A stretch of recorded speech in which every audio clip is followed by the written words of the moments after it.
Assalamualaikum warahmatullahi wabarakatuh. Nama saya Rofikoh di 1909262. Saya dari kelas 4 BPGSD. Saya membuat video ini untuk memenuhi tugas ujian tengah semester Kebijakan dan Inovasi dengan dosen pengampu Bapak Dr. Haji Agus Muharram MPD dan Ibu Wina Mustika Asri MPD.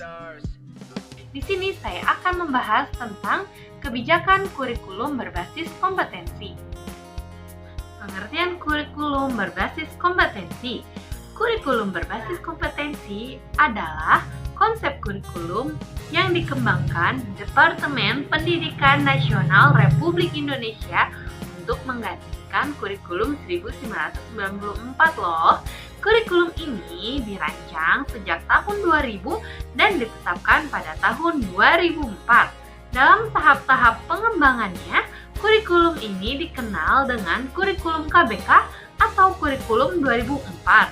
Pada kurikulum berbasis kompetensi ini diarahkan untuk mengembangkan pengetahuan, pemahaman, kemampuan, nilai, sikap, dan minat peserta didik agar peserta didik dapat melakukan sesuatu dalam bentuk kemahiran, ketetapan, dan keberhasilan dengan tanggung jawab.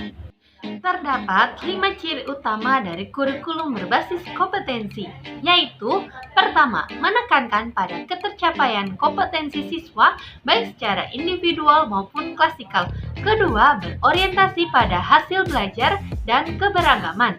Ketiga, penyampaian dalam pembelajaran menggunakan pendekatan dan metode yang bervariasi. Yang keempat, sumber belajar bukan hanya guru, tetapi juga sumber belajar lainnya yang memenuhi unsur edukatif.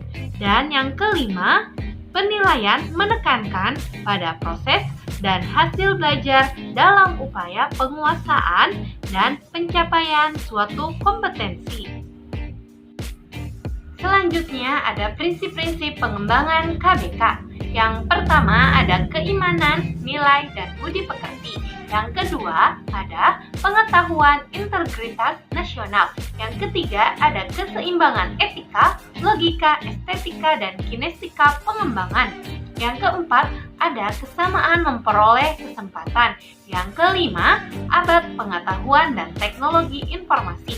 Yang keenam pengembangan keterampilan untuk hidup. Yang ketujuh, berpusat pada anak dengan penilaian yang berkelanjutan dan komprehensif. Yang kedelapan, pendekatan menyeluruh dan kemitraan. Selanjutnya ada implikasi KPK terhadap perkembangan aspek pembelajaran. Yang pertama ada pengembangan rancangan pembelajaran. Yang kedua ada pengembangan proses pembelajaran KPK sebagai sebuah kurikulum. Yang ketiga, pengembangan evaluasi. Yang keempat, pengembangan kecakapan hidup. Yang kelima, pilar pendidikan. Yang keenam, komprehensif dan berkesinambungan. Dan yang terakhir, ada belajar sepanjang hayat. Sekian dari saya, kurang lebihnya mohon maaf.